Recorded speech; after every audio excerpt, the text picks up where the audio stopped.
जय मल्हार. आदेश. आज आपण दिव्याबद्दल जाणून घेणार आहोत. तर एक दिवा जर प्रज्वलित केला तर जीवनामध्ये सुख, समृद्धी, आरोग्य, ऐश्वर्य, धन ह्याची प्राप्ती होते. आता दिवा हा शुक्राचं प्रतीक आहे, म्हणजे दिवा हा शुक्र आहे. तर दिव्यामध्ये जे आपण तेल किंवा तूप टाकतो तो चंद्र आहे. म्हणजे कसं आहे की तेल, तूप हे कमी कमी होत जातं, पुन्हा टाकल्यावर ते वाढत जातं. म्हणजे तेल किंवा तूप हा चंद्र आहे.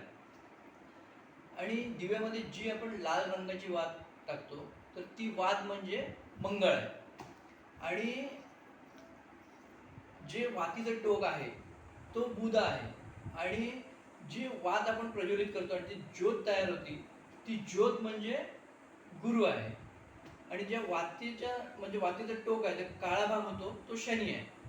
आणि ज्या दिव्याची खालची जी छाया आहे, म्हणजे खालची सावली तयार होते, ती खालची छाया म्हणजे राहू आहे.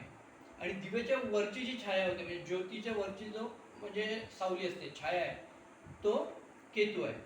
अशा प्रकारे जर आपण एक दिवा प्रज्वलित केला तर आपले नवग्रहांची शांती होते. तर आता दिवे कसे लावायचे किंवा समजा त्या वाती कशा सिद्ध करायच्या किंवा कोणत्या कारणासाठी कोणता दिवा लावायचा, जसं की आता समजा लक्ष्मी प्राप्तीसाठी कोणता दिवा लावायचा, कशा प्रकारे दिवा लावायचा, किंवा आता मुलांच्या प्रगतीसाठी कोणत्या प्रकारचे दिवे लावायचे, किंवा समजा वास्तूमध्ये पूर्णपणे निगेटिव्हिटी काढून टाकण्यासाठी कोणते दिवे लावायचे, कसे दिवे लावायचे आणि किती दिवस दिवे लावायचे, ह्याच्यासाठी पूर्ण माहिती घेण्यासाठी तुम्ही आम्हाला कॉन्टॅक्ट करू शकता.